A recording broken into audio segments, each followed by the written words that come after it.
Like,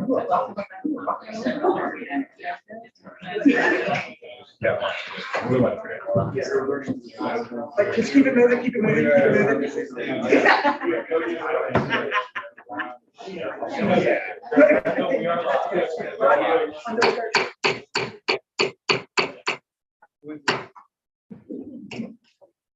Well, good evening, authority members, and good evening, staff, and good evening, everyone who might be watching. I'm going to call to order the September 14th, 2023 Northern Virginia Transportation Authority meeting. This meeting will be conducted in person and via live stream on the NVTA YouTube channel. Would you please do a roll call for everyone, if you do not mind? Yeah. Vice Chair Snyder. Here. Chairman McKay. Here. Chair Wheeler. Here. Board Member DeFerrante. Here. Mayor Wilson. Here. Mayor Davis Younger. Mayor Rischel. Here. Mayor Reed. Here. Senator Boysko. Here. Supervisor Harity. Here. Mr. Bedell. Here. Ms. Hines. Here. Mr. Cole. Here. Mayor Wood. Present. Mr. Lynch. Here. And Mr. Rule. Here. Wow, thank you, Mr. Davis. I don't know if I remember another meeting where we had everybody in attendance, the people online, everybody in attendance. Can we let Anthony know that we really missed him for the picture? It wasn't the same without you, sir. Sorry, duty calls in Richmond. Okay, we understand. So if I could have somebody who, and I'm sure you've all read over the meeting notes from our last meeting, which was June 8th. Does anyone have a motion to approve those minutes? So moved. So moved by Mayor Wilson. Is there a second? Second. Second by Senator Boysko. Any discussion? Okay, so say aye. Aye. And opposed? That motion will pass unanimously. We have one abstention. Steve Friday, who was not here and or didn't just read the notes. Yeah, why weren't you there? I wasn't. Exactly. All right, we have two presentations this evening. One is the I-95 Southside Express Lane Study, and the other one, which I think is going to be really interesting, is the Virginia Transit Equity and Modernization Study. So we are ready. Hi, good evening. You all introduce yourselves, and we're ready when you are. All right. Good evening. My name is Michelle Shropshire, and I am representing the Northern Virginia District, the VDOT Mega Projects Office. As many of you may know, Susan Shaw is retiring, so I am currently on loan from Fredericksburg District VDOT to act as the Mega Projects Director. I have with me this evening Mr. Nick Neese. He is acting on behalf of our central office, environmental division, and he has been working on the environmental aspects of our study. This evening, I'd like to give a brief update on the I-495 Southside Express Lane Study. Next slide, please. First slide up here, just as a quick snapshot to remind you of the Northern Virginia Express Lanes regional network. Presently, we have 94 miles of express lanes in service with 3 independent operators. We have 2 projects under construction right now, and we have 2 ongoing studies. Next slide, please.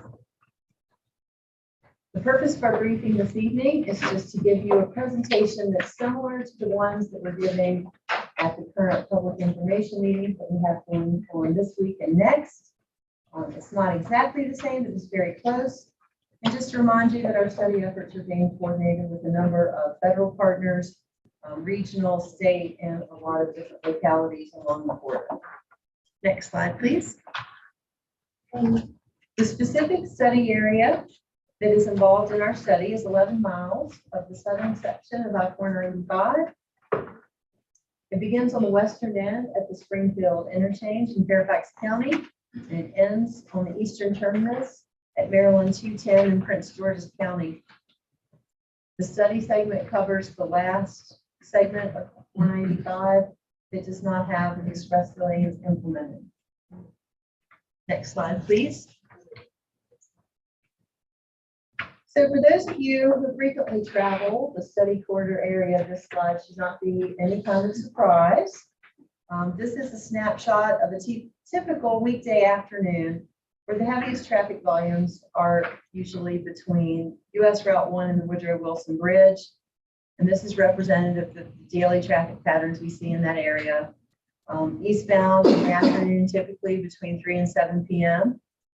There'll be the heaviest volumes. And in the AM peak periods, they'll be reflected in the opposite direction. Additionally, travel times are often impacted along the same corridor by frequent accidents. Next slide, please. So this graphic kind of illustrates where we are in our study process and all of the different components. The current study we're conducting started in 2022. We developed the purpose and need. We started some initial data collection, and we had our initial round of public meetings. Where we are right now is we have developed some preliminary alternative concepts. We'll go through in just a few minutes. For the remainder of this year, we'll be refining those concepts, and we'll be making a presentation later this year to the Commonwealth Transportation Board. Moving into 2024, we'll be refining those concepts, doing some additional analysis, and be getting ready to make a selection for a preferred recommended alternative. The final stage of the study is anticipated for late in 2024. We'll complete the environmental assessment, make that recommended preferred alternative, and then the study will conclude with a NEPA decision from the Federal Highway Administration. Next slide, please. The purpose of the study is to evaluate transportation improvements that would extend and provide continuity of the express lanes along the segment of 495 between Springfield Interchange and Maryland 210. The need for the study can be summarized in a few phrases that you see on the screen there: system continuity, travel choices, congestion and travel reliability, safety and consistency. Next slide, please. Now I'd like to talk about the alternatives that we have developed for the study. There are 10 preliminary concepts that are under consideration right now. The first one is the no build, which is just the existing condition. We have a TDM, TSM alternative, which includes ramp metering or extension of acceleration or deceleration lanes. There's an alternative for part-time shoulder use, which would make use of the existing shoulders that exist today during peak travel periods. There's a standalone transit alternative, which would add a one lane only for buses. There's a transit TSM, TDM alternative, which would look at new bus routes and park and ride lots along the corridor. Then there are two alternatives that are being considered that would add general purpose lanes. One alternative would add one general purpose lane in each direction. Another would add two general purpose lanes in each direction. And then we have three alternatives under consideration for adding express lanes. There's one alternative that would add one express lane in each direction, one alternative to add two express lanes in each direction, and then one alternative to add reversible express lanes. Next slide, please. Pedestrian and bicycle accommodations will be considered in combination with any of the alternatives that we continue to move forward in our study for more detailed evaluation in the environmental assessment. And we're working with all of our key stakeholders to identify the current gaps in any of the shared use paths or sidewalks that currently exist along the corridor. And as many of you are aware, there are constraints within the right-of-way along this corridor, so we'll be looking to limit those impacts and make use of the existing facilities there and make infill decisions with those. Next slide, please. As part of the evaluation of our preliminary alternative concepts, we've been using a number of qualitative criteria in keeping with the purpose and need of our study to review those alternative concepts. These criteria have included system continuity, travel choices, congestion and travel reliability, safety, and consistency. Presently, as part of our public information meetings, we're taking comments, and we use those to determine which alternatives that will continue to move forward in the detailed study. Next alternative, the next slide. Transit and TDM accommodations are important to the regional network, and they have been helping us inform how we're moving our study forward. In early 2023, our partners at the Virginia Department of Rail and Public Transportation completed a separate study for transportation demand The DRP study was multifaceted and inventoried existing bus transit service in this vicinity, park and ride facilities, rail transit, and TDM programs in the study area. They had 3 key findings from their study, and they're listed on the screen, which included new and enhanced transit service that could benefit from expanded express lanes, new commuter assistance programs, and technology to encourage the use of transportation modes. Next slide, please. A few key points we'd like to make about the Woodrow Wilson Bridge in relation to our study. Record of decision that was made of the Federal Highway Administration in 2000. All of the commitments that came from that environmental record of decision have been met. And there was space on that bridge when it was constructed that was preserved for a future HOV, express bus, or transit lane when the bridge was built. And that space is currently there. For our study that we're conducting, we're not considering physically widening the structure. And it is also not feasible to move the barrier that separates the local and the through lanes on the bridge due to some of the limitations with the drawbridge span. Next slide, please. This graphic we've been using to demonstrate that there is space that has been preserved on the bridge for future transit options. The top half of the graphic illustrates our alternative, one of ours that we've developed that have 2 express lanes in each direction. And the bottom half of the graphic illustrates how in the future that 2 express lanes concept could be converted to include 1 express lane and a future rail transit lane. Our study team has been partnering and working with WMATA as part of the study, and they are aware that WMATA currently has the blue, orange, silver line capacity and reliability study on both. Next slide, please.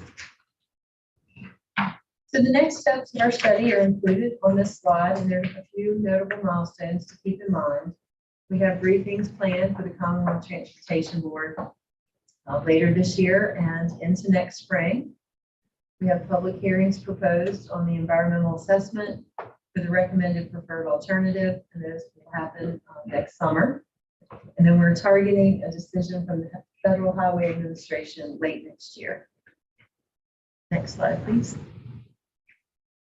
As we mentioned, we're having our round of public information meetings. We had 2 this week, and we have 2 coming up next week. The meetings next week will be in Springfield and Alexandria. These meetings begin at 6:30 p.m. We have a presentation at 7 p.m. each night. The meetings are being documented, and staff will be on hand to answer questions from the public at those meetings. Next slide. We do value input from the public, and we have a number of ways that we are taking that input. Those are listed on the screen, either electronically, by mail, on the phone, or in person at one of our meetings. If citizens or groups are interested in providing feedback to us and they want that to be part of the summary of this round of public information meetings, we need that to be submitted to us by October 2nd. Next slide. Last up, we have some contact information for our mega projects team. If you have any additional questions, we'd be happy to try to answer them now. These meetings, are you saying these meetings are coming up really quick? One of them was right now, like literally right now. And the other ones are coming up very, very quickly. Okay, thank you for that. Thank you very much. We have questions. It was, of course, go to the Fairfax chair and then to Alexandra. Thank you very much. Phyllis, I just want to make sure I understand on the chart that you have, I guess it's on slide 7, where you have the alternative concepts. Within the second alternative concept, which is the TSM EDM, I see the description of things that would be reviewed under that, but have we included in that would be the dropping of the lanes? Because as you approach Van Dorn, I mean, the reason, when you look at this map, the reason why the red starts where the red starts is it's almost similar to going southbound on 95 in Prince William County where the lanes drop. You drop 2 lanes at Van Dorn.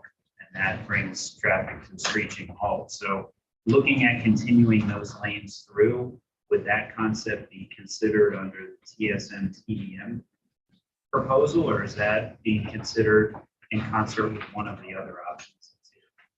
That would not exactly be considered under the TSM TDM. And at this point in the study, we don't have both engineered drawings that we get specific about. We have lane drops or lane adds at specific locations. That will come further in the study, or when we get to a preferred recommended alternative, for then we would do much more detailed look drawings. Okay. And let me ask two other quick questions. One is, when I see reversible express lanes, I just automatically cringe. And so I'm wondering why we're even really considering those. I mean, they don't work on 95. They're not compatible with what we already built on I-495. So you would be introducing another switch in a very congested area already. So I'm just, are we required to consider the reversible express lanes just to get the complete picture? It concerns me that we're even wasting time on that, because I'd be shocked if we found any support for doing that, and I'd be further shocked if it really yielded much of the transportation.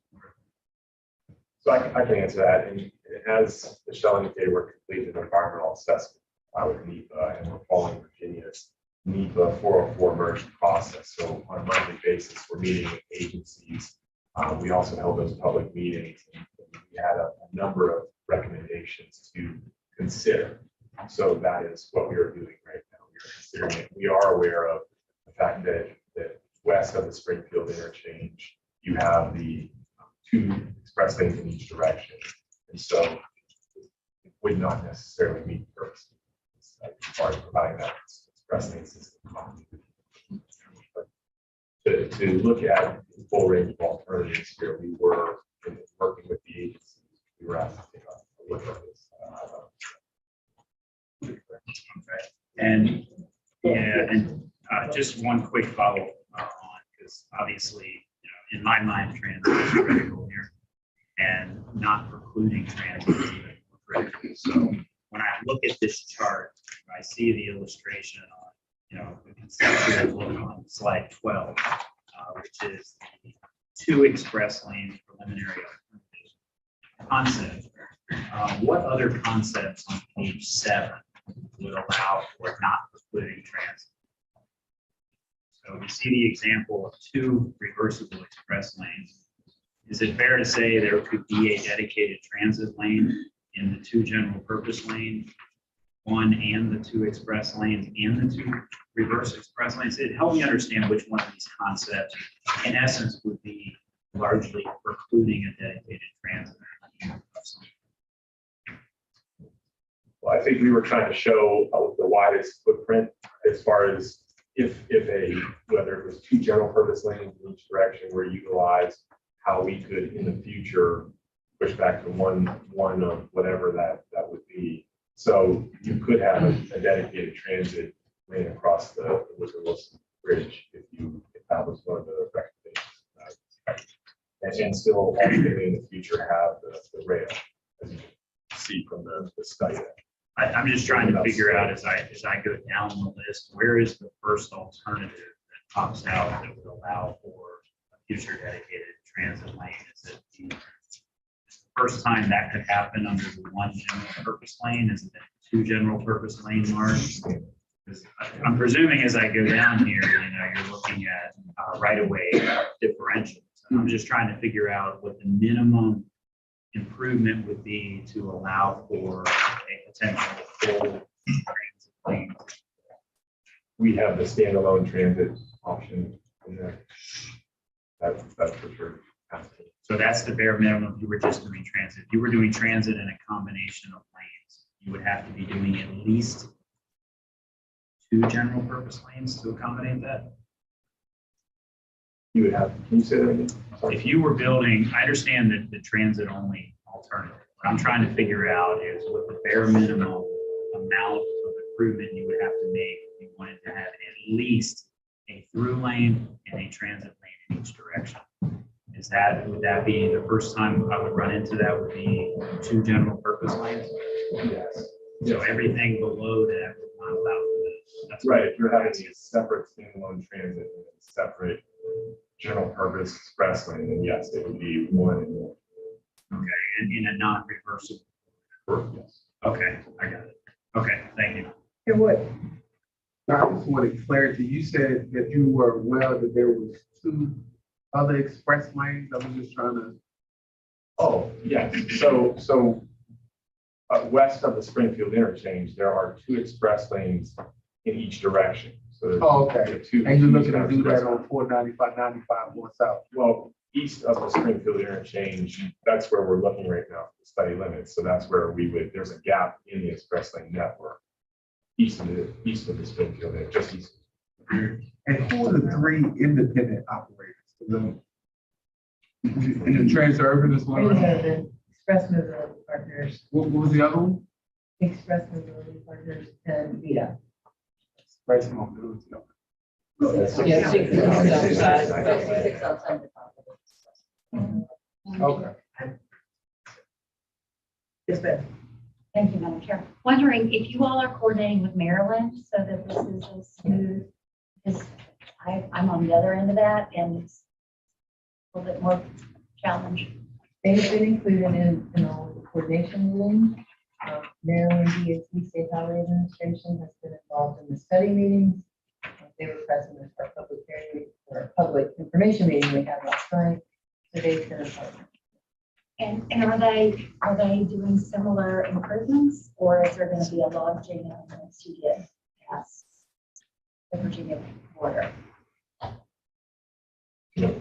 So currently they do not have any program improvements in that section of the corridor. But we are, as Michelle indicated, we are coordinating with them on a weekly basis. When you were talking about the lanes and the dedicated lanes and turning the eventually transit with Chair McKay, was that for the entire corridor or just the bridge that you're talking about?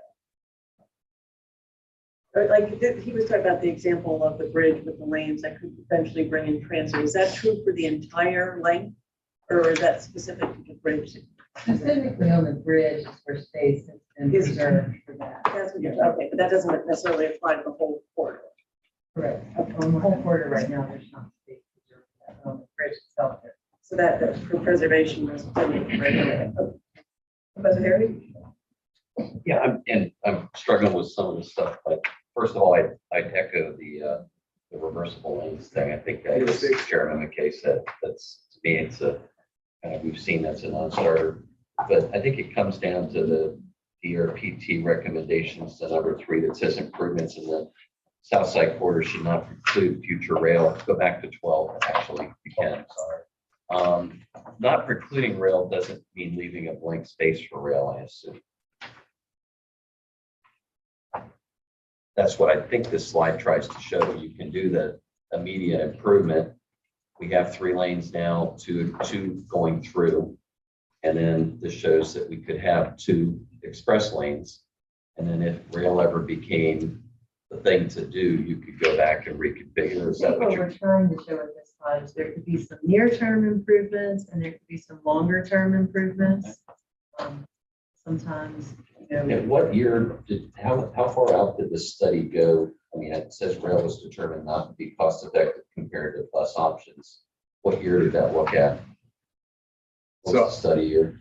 For DRPT study, I believe they are using the same horizon years as we are, and it's 2050.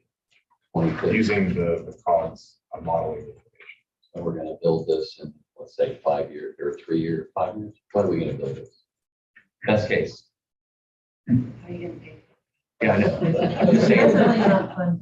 Yeah, so I mean, best case, it's 5 years out, but it's going to still be 30 years down the road before rail would ever make sense. So, I mean, immediate improvement looks like a pretty long-term kind of thing is what I'm trying to say. If I'm just looking at numbers and being realistic, and what I hate to see us do is spend a lot of money to leave a blank space for something that's not going to be built for 30 or 40 years. That adds to expense and right away and everything else. Here, Wilson. Thank you, Madam Chair. Obviously, the city has a long history as it relates to the bridge and how it's currently configured. We've paid a lot of lawyers for a long time to get involved in that. The only thing I would say is I think our interests are certainly reflected in, I believe, what I'm being presented, which is one, obviously no expansion of right of way in any way. Certainly a priority for us, but then also, I think this was discussed by a couple members, preservation of transit capacity on the bridge. And I think my one concern, and I think touching on where Supervisor Harry was going, perhaps from a different perspective, my one concern was not wanting to create a situation where, while feasible, future transit right away, whether it's dedicated bus lane or dedicated heavy rail transit, becomes not palatable because of whatever is there as an alternative. And so I think I want to be thoughtful about how we look at how that space is used and making sure that we don't preclude transit in the near future. I mean, we do have, we were the first ones to fund, along with Ramada, some of our partners on the other side of the river, bus service, transit service that runs over the bridge, and that is running today. And we would obviously look to expand that in the future, as well as potentially running dedicated lanes. So I think there's opportunities in the future to do more there. And I just don't want to do anything here that's going to close the door.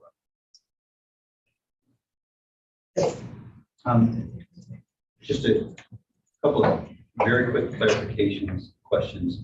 We talked about, a couple of folks talked about reversible lanes.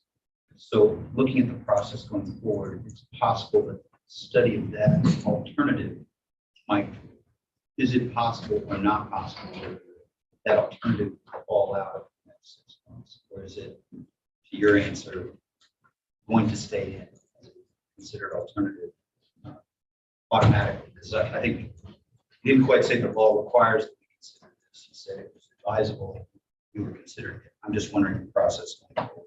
It is possible that the two reversible lanes drop out as one of the alternatives.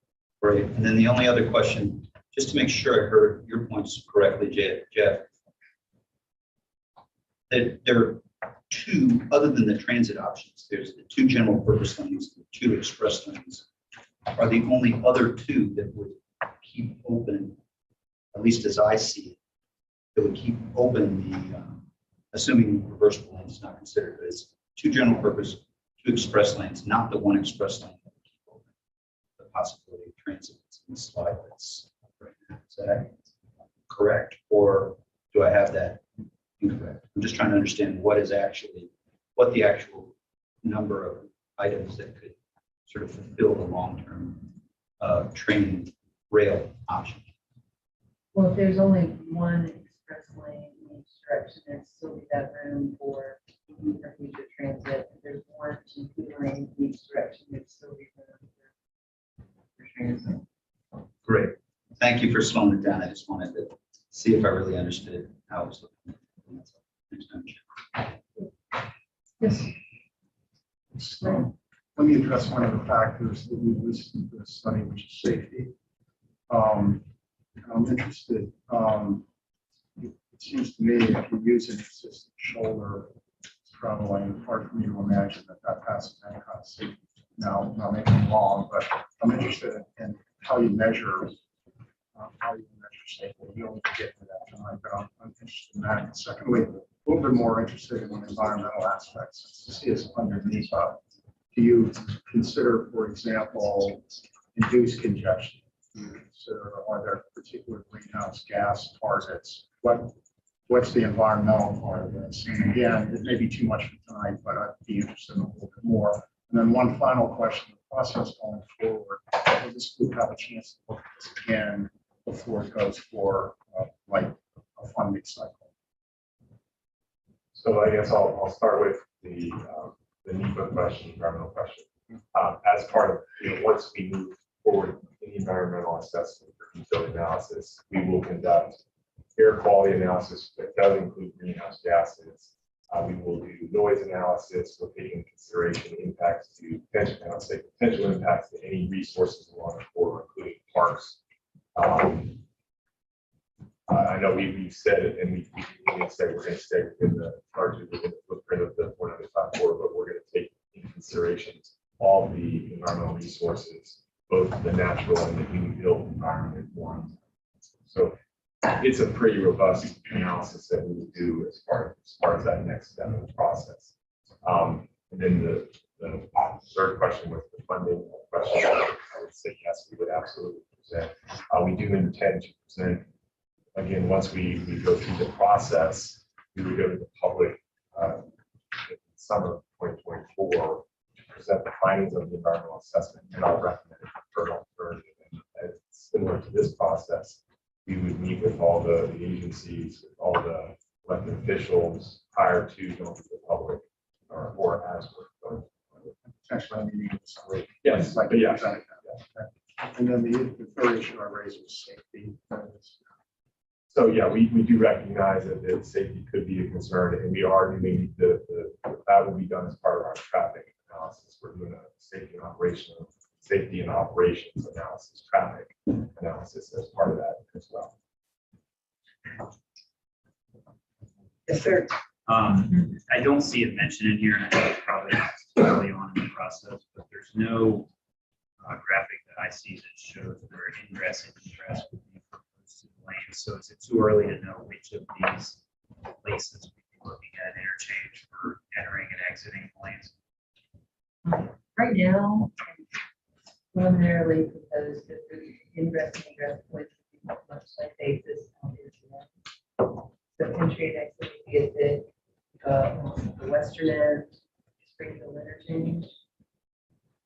And then Van Doren, Route 1, 295, 210, and then entering the exit. Just So I want to make sure I understand. If you're in the express lanes, you would be able to go off in all of those places. It's like today you're able to in the general travel lanes. currently, yes, that's our initial. We had been asked as part of the public process last May, if express lanes were to be extended in this area, where would access be? And as of this point in time, those would be at a high level. Maybe something to change as we get through that process and we do our detailed traffic analysis. But yes, we're currently under consideration. Thank you. My only question is, I'll be very quick, is later on tonight, we have a travel trends update. On page 5, it tells us like where we're at in the process. Are you all confident that to the best of your ability, we know what the traffic patterns are looking like, because we're still post-COVID, maybe looking at some numbers coming back? Are you adding something or taking something away for switching on fast, or you doing some scaling up? And how confident are any of us in the traffic today that we're seeing? And I think along the corridor, we're seeing traffic volumes that are achieving pre-pandemic levels. Okay. And as Nick mentioned, as we move forward with more detailed analysis, we'll be doing a safety and operational, which is with our traffic study. We'll be looking at as well. Wonderful. Well, clearly, people are interested and have a lot of questions. Thank you so much. I appreciate it. Authority members, we're going to go into the next presentation, which is the Transit Equity and Modernization Study. Authority members, I'm going to remind everyone, while we love the questions, we have a very long night ahead of us. So let me remind everyone of that.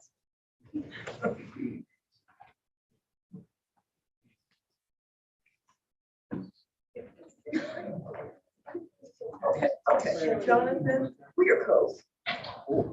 Still. There's agreement that we are close. Except Justin, we're not talking to Justin. Keep this section. I can't figure this out because you go through something else.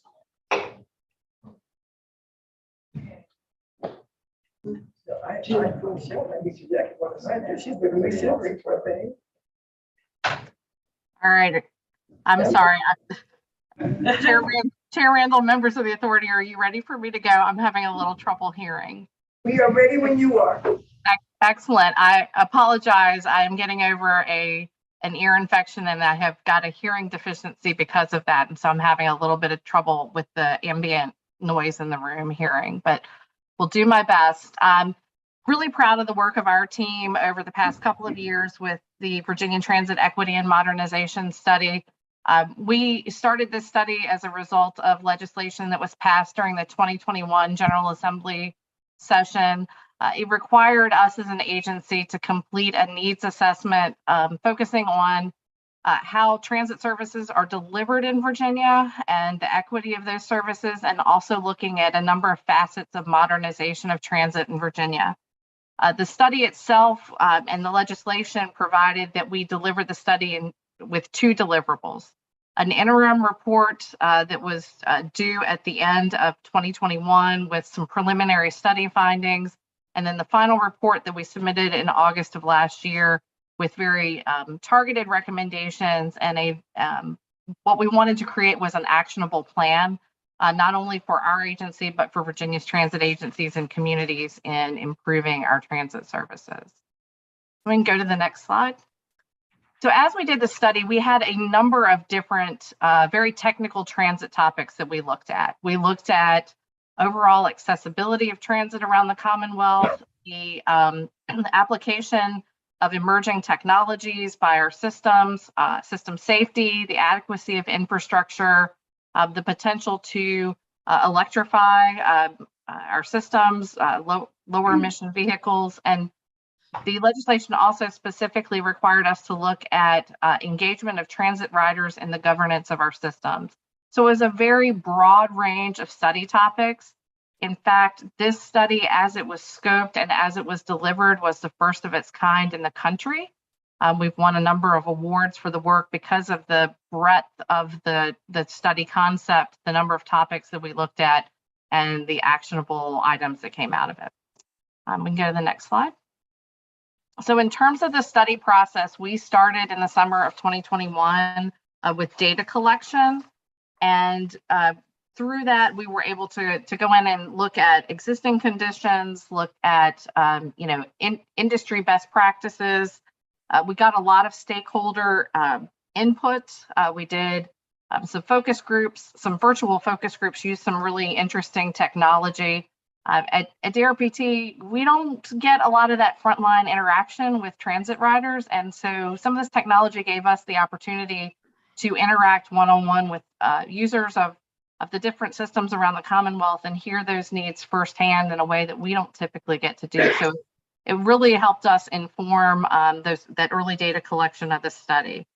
So that data collection element was really what went into that first baseline conditions and needs assessment, a report that we then published in the fall of 2021. We looked at needs by each one of those technical areas. We identified some potential opportunities or areas that we wanted to dive into in more detail for the final report. And again, we had more stakeholder review and input as we went along.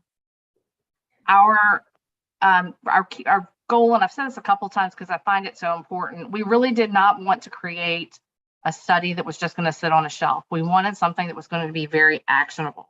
So as we dug into the different issues and the different topic areas of the study, we wanted to come up with actionable items that we could carry forward as the study progressed and as we produced the final report and published that in the summer of 2022.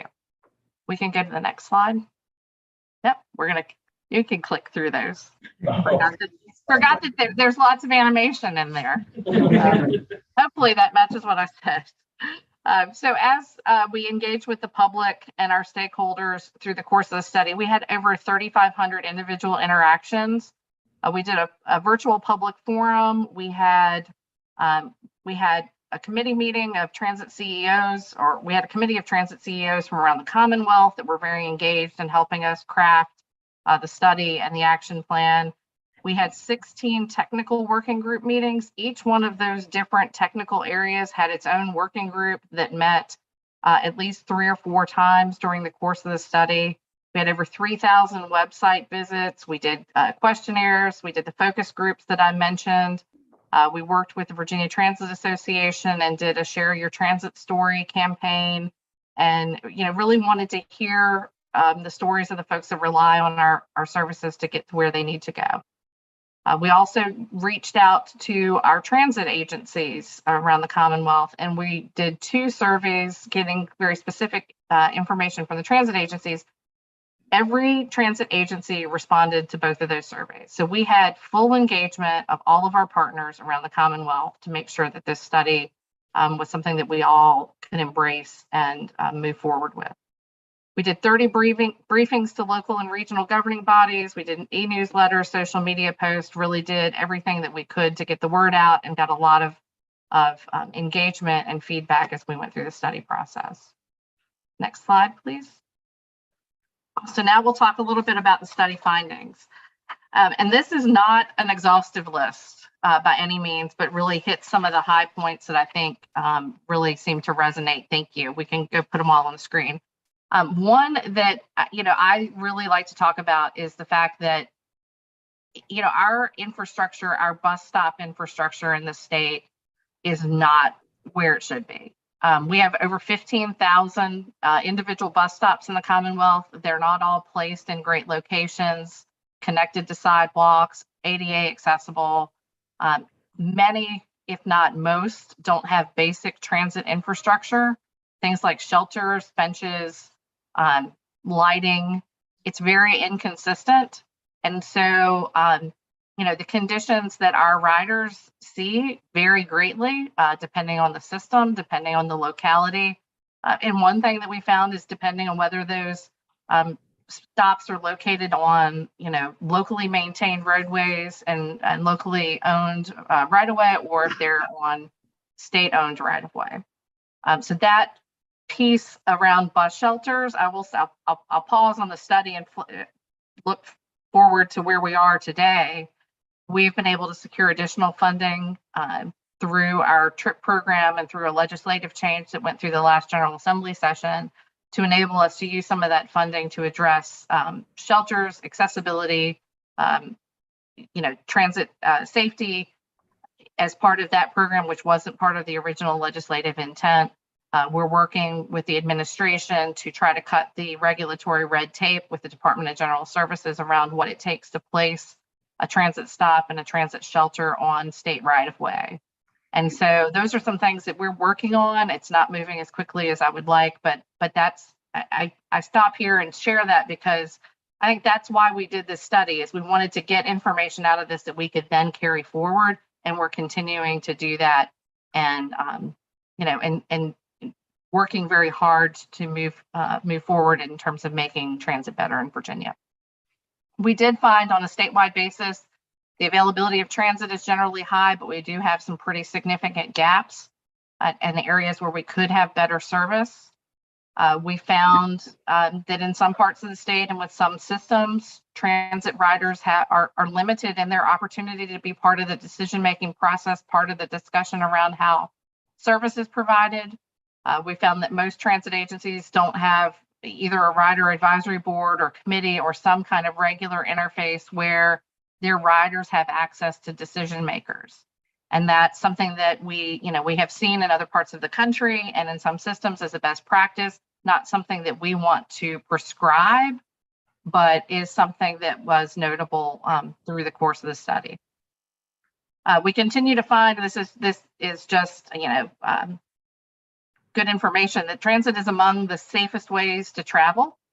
Our systems are very safe. But we have opportunities to improve that physical safety, whether it's the pedestrian safety accessing the system, whether it's personal safety and crime prevention on our system, which we have now new legislative authority to spend money on crime and safety items as part of our transit ridership incentive program, and also to address perceptions. If people don't feel like our systems are safe, they're not going to want to use them. And so we want to figure out ways that we can address actual safety and also perception of safety. We also talked a lot through the course of the study about the safety of our transit employees, our frontline employees. We saw a lot of violence towards transit operators during the pandemic. And that's something that certainly is of concern for our systems, for their employees. We want to make sure the transit's a good place to work as well, and that we can keep those that make our systems run safe while they're at work. Last item on here, the more data that we have, the more precise that data is, the better decisions we can make in terms of how we handle things from a policy perspective at the state level, how we prioritize the use of limited resources at the state level. So we're continuing to work with our transit agencies to improve what data we collect, how we use that data, and how we use that data to tell the story of transit on a statewide basis. Things that we're doing now, I brief the CTB every month on transit ridership trends in the Commonwealth. That way we stop talking about perception of whether people ride or people don't ride, and we deal in facts. And we are able to show that transit ridership continues to grow, and in most parts or many parts of the state, we're above pre-pandemic ridership levels. So the more data that we have, the more precise we can be in how we help move the industry forward in the Commonwealth. And next slide. As I mentioned a couple times, we really wanted it this not to be just a document, but to be an action plan, and to help us drive real change in how we work with our transit agencies, how we work with local governments, entities like the authority, to drive real change in transit in Virginia. So this is just a few examples of some of the action items that are in the study. So a couple of examples: developing technical guidance and policies on bus stop design elements and development. That was the action item that we published a year ago. Where we've gone with that now is really a completely different place. We're working within DRPT to do specifications for bus shelters and engineering work, and even doing some construction, directing some construction for shelters. Those are things we've never done before as an agency, but it's an area where we feel like we can lean in, partnering with VDOT to really make some progress and move forward with getting more shelters and more infrastructure out there to support our transit riders. Everybody, that's riding our system should be able to stand not in the mud on the side of the road, but in a safe, dry location to wait for the bus. We're working on a public engagement handbook to talk more about how we can have more inclusive public engagement in transit decision making. That's something that we've really seen a lot of systems grabbing onto as a result of this. That's something that we feel like at the state level we can help with. It's not on this slide, but part of the study, we came up with a tool with our consultant team of how we can evaluate bus stop infrastructure and accessibility using Google Earth, and be able to have better data sets to drive decision making about where do we prioritize bus stop improvements. We've worked on developing best practices for safety rules within transit agencies. We're working with our transit partners to identify areas with unmet demand for transit service, providing new and enhanced service, and we're using new technology to do that. We've rolled out a series of microtransit pilots around the state that have been really, really well received. So I'm really proud of the team that worked on the study, that is continuing to keep the study alive and to move the action items forward and to implement the good work that came out of the study. Next slide, please. So moving forward, I think I've probably said it already. We've taken a lot of ownership over this study, and to the extent that we can do it, not operating a single transit route ourselves, we are looking to lead as many of the actions as we can that are listed in the final report, but we know we can't do it by ourselves. So we are coordinating with all of the agencies that we partner with around the Commonwealth, our local transit agencies, state agencies, advocacy organizations, local government, different vendors and partners that help support our industry, and many, many others, to use this study as a resource to help us moving forward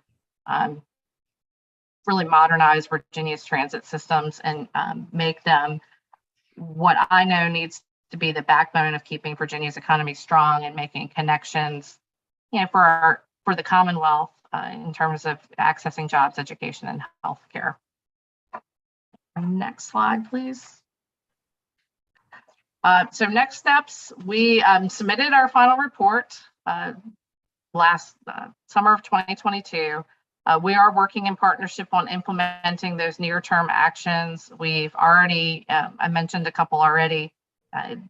We've identified some new funding opportunities. We've been able to repurpose some funding that was in programs and slated for certain purposes that coming out of the pandemic and with changing commuting patterns, you being able to implement the outcomes of this study is a better use of that funding than what was originally envisioned in 2020. I'm very grateful for the support we've received from the local and regional partners and all the engagement we've had through the course of the study. We're going to continue to monitor and evaluate our progress. We've had lots of opportunities to provide updates and to, like I said, to implement the different action items that were envisioned in this study and plan a little over a year ago. And with that, I think that's my last slide. I'm happy to answer any questions as well. Thank you so much. We really appreciate that. Authority members, if you have questions, let me know. Yes, Mr. McKay. Yeah, just one question, Jennifer. Great presentation. My interest was piqued when you mentioned the cooperation with all the state and local agencies that you've had. And I didn't hear mentioned specifically anywhere in here VDOT. And I mentioned that because the first bullet, many bus stops are poorly placed, not well connected to sidewalks, and are not ADA accessible.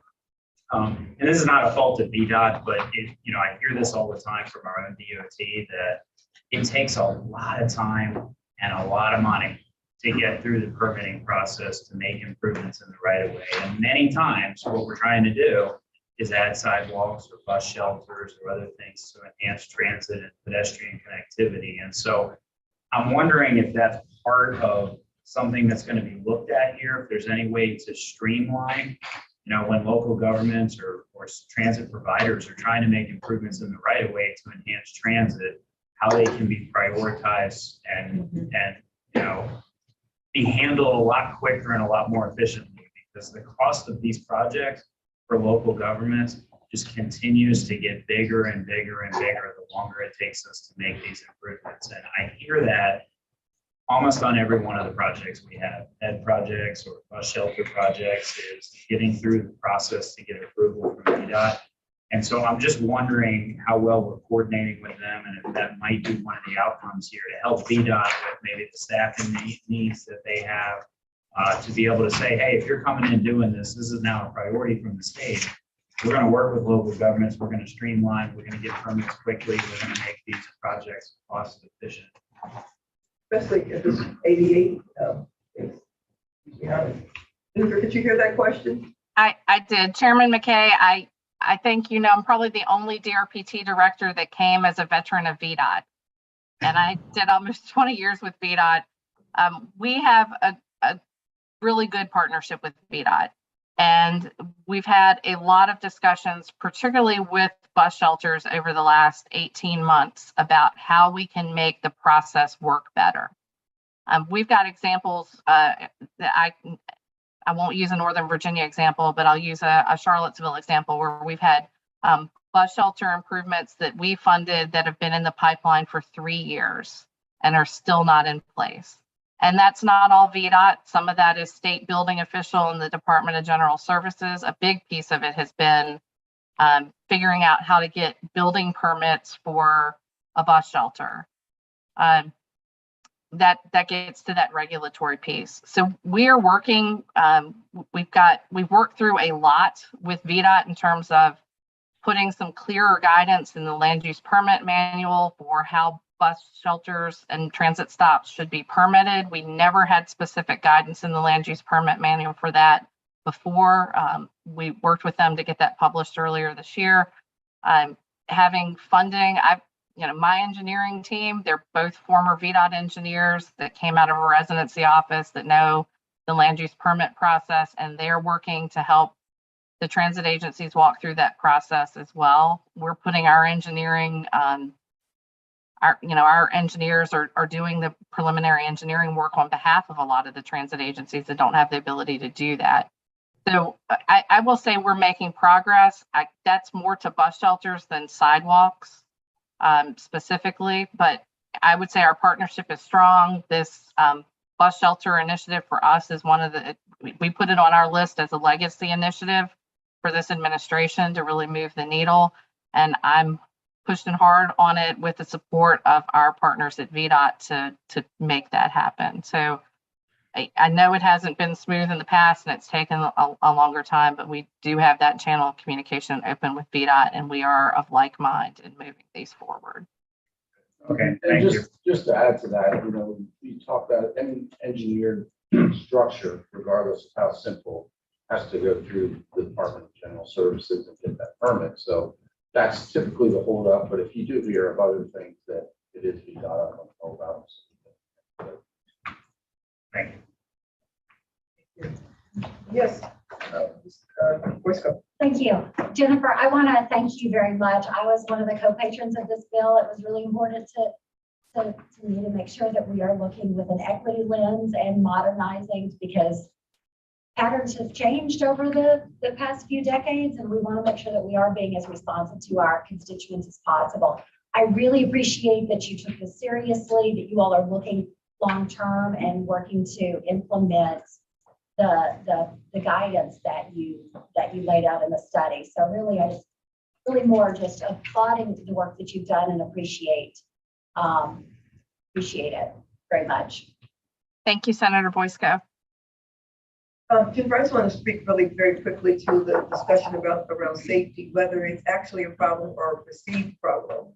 The perception is real, and I don't think it's invalid. I think it's a valid concern, including, and you did mention this, the safety of the employees. I was recently had a reason to do an interview with transit employees and talk to them about what they wanted, and I was sure they were going to talk about salary or benefits or that type of thing. But what she said surprised me. She said the thing that they want the most is training and de-escalation techniques, because they are feeling so unsafe right now. They want to know how to de-escalate the public when they need to. So that just really took me off guard. And so I think that the discussion around safety or real are perceived is very important if we're going to get people to get on and remain on our transit. And when people are making a decision about whether they're going to take transit or they're going to hop in a car by themselves, their perceived safety is just as important as any real safety, because that perception is going to drive their decision making. And so, being able to do everything that we can to keep our operators safe so that they can help keep our riders safe is what's going to bring people back to our systems in number.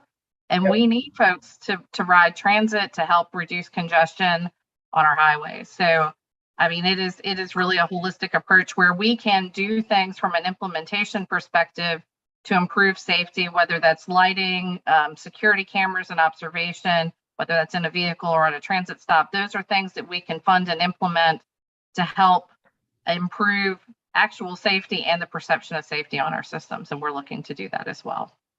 Wonderful, wonderful. Okay, well, thank you very much, Jennifer. We really appreciate it. We do have one action item tonight. It is the approval of the letter of endorsement for the City of Alexandria Transit-Oriented Development. Madam Chair, I move the authority approve the letter of endorsement for the City of Alexandria's Transit-Oriented Development Planning Grant Program application. Motion made by Mr. Wilson. Is there a second? Come on, Jack.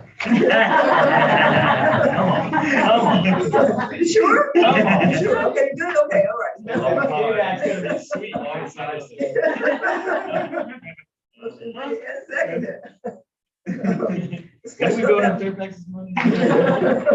Discussion on that motion? Seeing none, all in favor say aye. Aye. Any opposed? Any abstentions? That motion will pass unanimously. Our discussion items, are we going to do the travel trends update discussions tonight? We are going to do the Okay. travel trends. Haroon, in He's at home, Okay, so he's on screen. If you could just make sure we hit the high point. absolutely. Yeah. Good evening, Chair Randall. This is item number 6, our regular quarterly updates on travel trends in Northern Virginia. Jonathan, if you could please pull up the memo on the screen.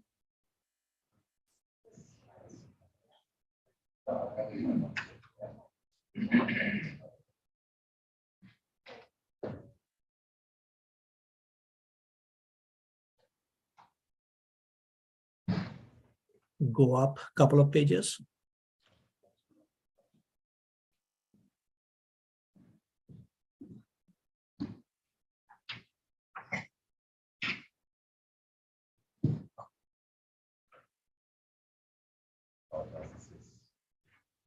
Well, they have it in their packet, so Haroon, you can continue with it. Okay. Right. Sure. In the last meeting, Chair Randall, we have presented data up until March of this year. And in this report, we have extended that data period up until June, second quarter of this year. And in this report, we have analyzed a new item, office space utilization rates, and how that correlates with the corresponding transit travel demands in Northern Virginia. So this data came from a commercial building access security provider called Castle System. They track individual access to buildings and report average weekly occupancy rates from over a little about 2,600 buildings in US. I would like to note that this is not a national statistical sample. And also because of the privacy issues, we do not know the nature of these establishments. So for example, within this 2,600 building sample, we do not know how much of it is, or whether it includes federal buildings, or most of it are private commercial buildings. So given these caveats on the data source, I would like to draw your attention to this chart, chart 1. The black line shows the office utilization rates starting from January of 2000 all the way up to the second quarter. And the other 3 lines are average monthly transit ridership for Metrorail, VRE, and Metrobus. As you can see on the chart, the Metrorail and VRE, they are more or less aligned with the office occupancy rates, office utilization rates, but Metrobus always had stayed well above that office rate. And this is in line with our observation during the pandemic and beyond, that local bus, they are catering more to essential workers, not depending so much on the office occupancy rates. So that is our relationship or correlationship between the office utilization rate and the transit demand. Go to the next chart. On the next 2 charts, we will show highway travel demands in this second quarter in this year. Still, we are looking at highway traffic volumes on major highways, on average, still below pre-pandemic level, which is about 7% below. Next chart, Jonathan. And the corresponding travel speeds on the major highways, about 8%, still faster than the pre-pandemic level. Next chart, please. On the transit side, this chart shows, as always, the changes in average monthly transit ridership for all local public transit systems in Northern Virginia.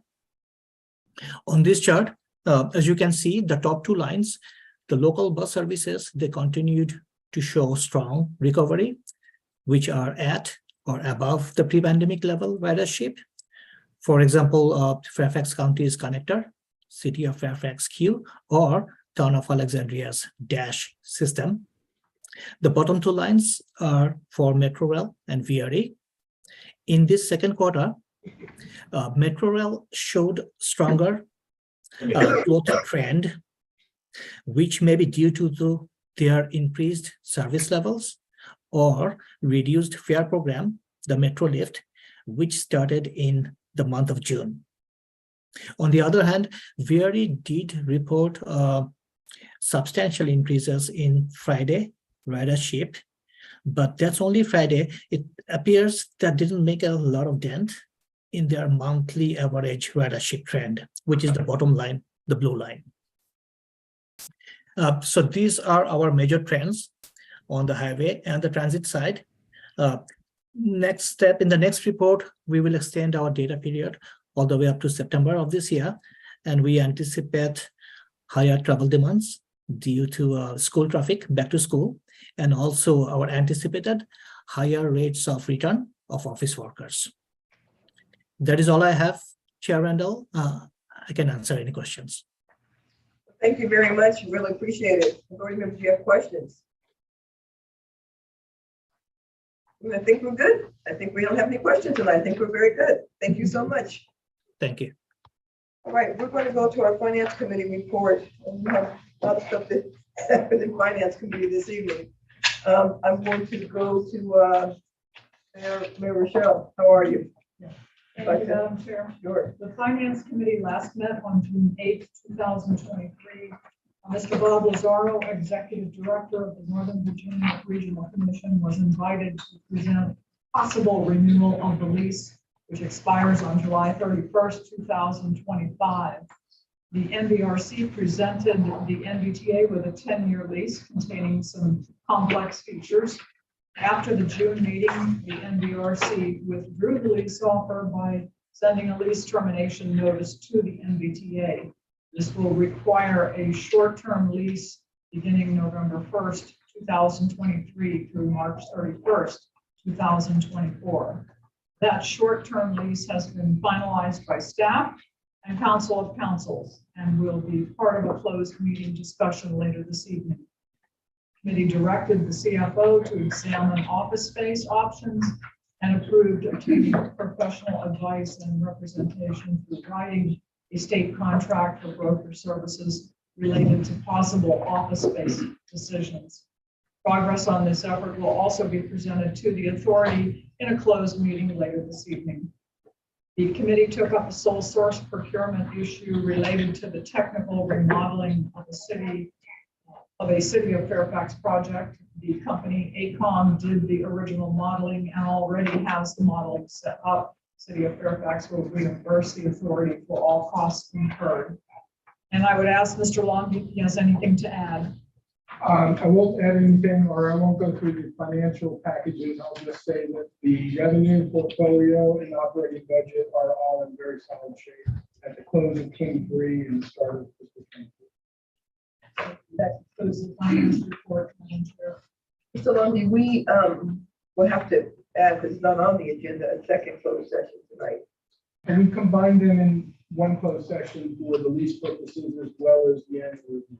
Okay, that's good. So the closed session motion will read with the vote. That will be very effective. We have a legislative update that should be pretty. It's in your packet. Okay. Let anybody have any questions.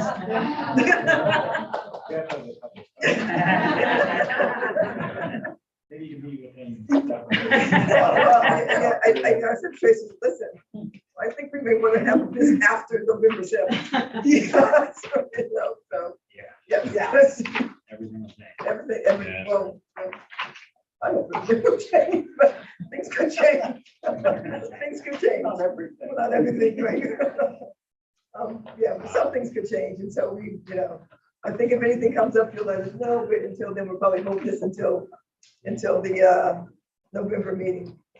The Chief Executive report, Ms. Backman. Madam Chair, I will be brief. Calling your attention to the application deadline has come and gone for the applications for our 6-year program update. And I will note that we received 32 applications from 11 applicants for a total of $1.5 billion. We do not have $1.5 billion.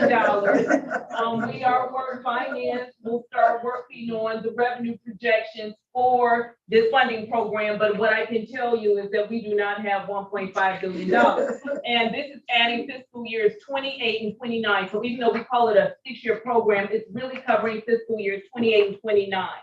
The resolutions of support from the governing body and supporting resolutions are due 5 p.m. October the 27th. At this time, we are screening the applications, making sure that the projects are in transaction because that's what the law requires, and following up with the applicants with any questions. Just to remind everyone, MBTA has 3 newsletters. And if you are not on our distribution list, we would like to add you to the distribution list. So hearing no issues with adding you, we will add all of you to make sure that you're on that distribution list. And the last 2 things I would like to know, Friday, September 22nd is Car Free Day. In BTA, we will be car free as well. So we are participating in this effort. And Madam Chair, the rest of the information is in my report. Thank you. I just have a couple of things. One, if anyone has been following, Ms. Monica Backman was chosen as one of the top 500 most powerful people in Virginia.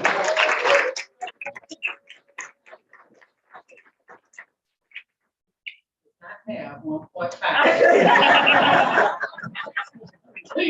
Even though you don't have it.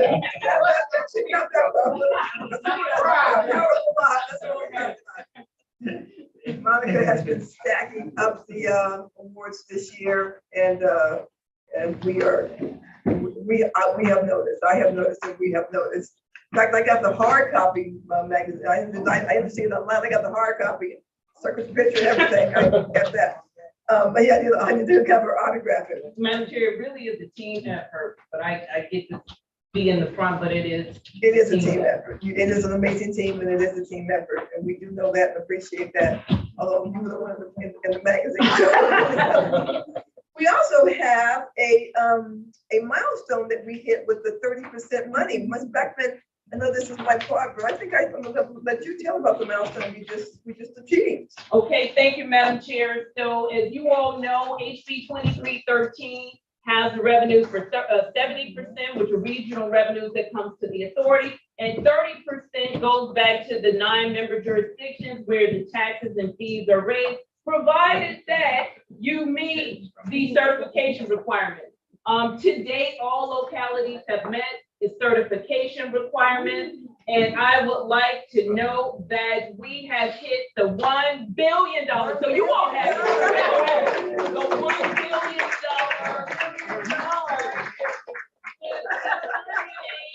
The 30% revenue. Right there. And that is a big deal. We will know on this chart, you can see how the money has been allocated for all 9-member jurisdictions. The 5 towns with a population of 3,500 or more, they receive their share of the 30% from their county. So Fairfax got like half of this? That's about right. The other thing. I was rounding up. Just round numbers. The other thing I would like to draw your attention to, the next slide. We get questions often about what are the localities doing with their 30%? Well, you have a 1-pager in front of you that shows what the localities are doing with the 30%. If you can look at this number, and again, this is as a reporting time when we were doing the printing and getting the information from the localities, we have it broken down by mode. Transit, 354.9 million, bike ped, 74 bike ped projects at 67.5 million, intersection interchange at 69 million, roadway at 211, transportation technology, which is really important because we see how transportation technology is evolving, and then other could be staffing because the law does allow you to staff up for transportation purposes to implement the project. So we wanted to celebrate this milestone tonight.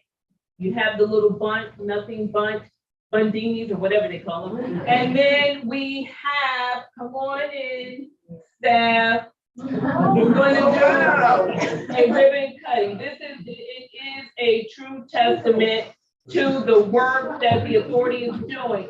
And one thing we always say, we are multimodal. There is no one mode regarding the work of the authority. So $1 million mark on what we have distributed to the jurisdiction. We are impressed.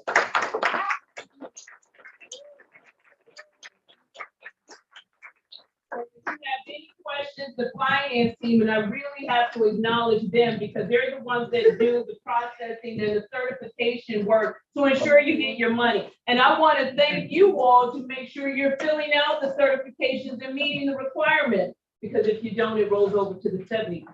So thank you. Today, everyone has met the certification requirements. I want you to know, after you said all this, Mr. Mayor Wood said, I can get a cupcake. We got extra. We've got extra cupcakes. If we can have you all stand up and line up right here, we like to cut our last picture. Yeah, we like to cut a ribbon bump. So we have our 1 million in the background here. We cut the ribbon on it. Like we need this.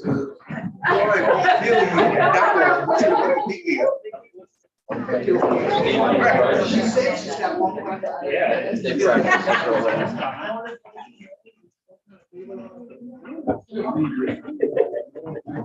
That wasn't enough. That wasn't enough. None of us have ever done that before. So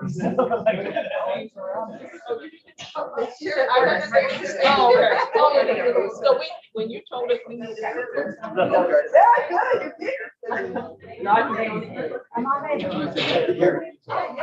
Yes.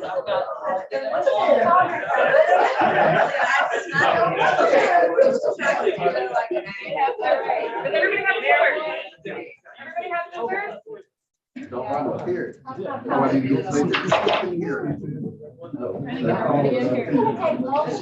Turn sideways, turn sideways.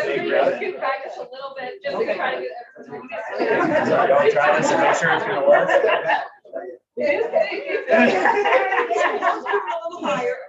Scoot back a little more. Okay, folks, make sure you made that cut over this. This is what we do. Are we ready? Ready? That's it. All right. 1, 2, 3.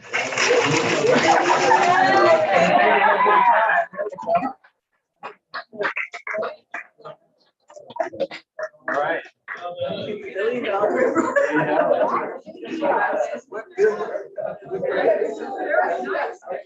Like we do whenever we get background noise. I did, that's why I cut it off right through, yeah. All right, where do you want the scissors? I know you don't want to keep me.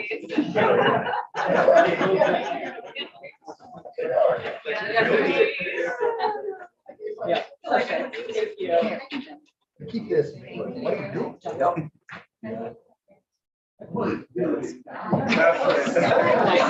No, everybody wants to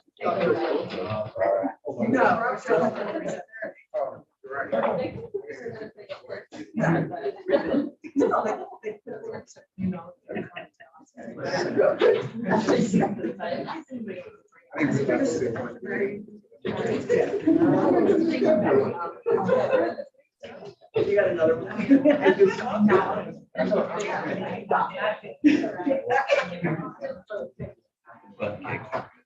You're not gonna worry about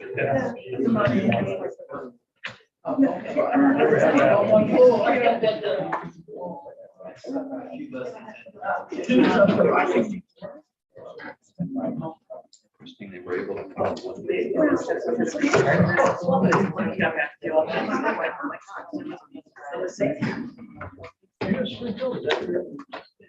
Mike just Chantilly is lived in Springfield. So I've actually got like Western. So technically, Robert's rules of order, I have to do it, and I further move, I can't do an and is two separate motions, so I can do it, I further move, but I can't see it. Okay, all right. Okay, everybody here, okay, so we are going to, first of all, congratulations, everybody, this is a big deal, it's a very big deal, congratulations. Congratulations, Monica, congratulations to all the staff. Thank you for giving us some nothing but takes. They were amazing. And I do think it is important to point out how much of the 30% goes to transit. The large bulk of the share, because we get that question all the time. And so this is great information to be armed with. So thank you. Okay, we have 2 closed sessions we're going to do at one time. And one of them is obviously what Mr. Lincoln talked about, and the other one is the annual evaluation for Ms. Blackman. So I'm going to read us into both closed sessions, and it is 8:30. Under the Northern Virginia Transportation Authority convened a closed session as authorized by Virginia Code Section 2.2-3711.8.1 for the purpose of discussing a personnel matter involving the CEO's annual performance review. And furthermore, a closed session meeting is authorized by Virginia Code Section 2.2-3711.8.3 and 829 for the purpose of discussing potential contractor agreements by MBTA with third parties regarding the leasing of real estate necessary for the performance of the MBTA statutory missions. Do I have a second? Second. This motion was seconded by the Vice Chair, Mr. Snyder. Any discussion on the motion? Madam Chair. Yes. I have to recuse myself. I don't need the advice of council. I recuse myself from this portion. And so I think I'll just stay on that. You can't do that. You can't do that. I have to make 2. If you have to do, I have to make 2 separate motions because you have to.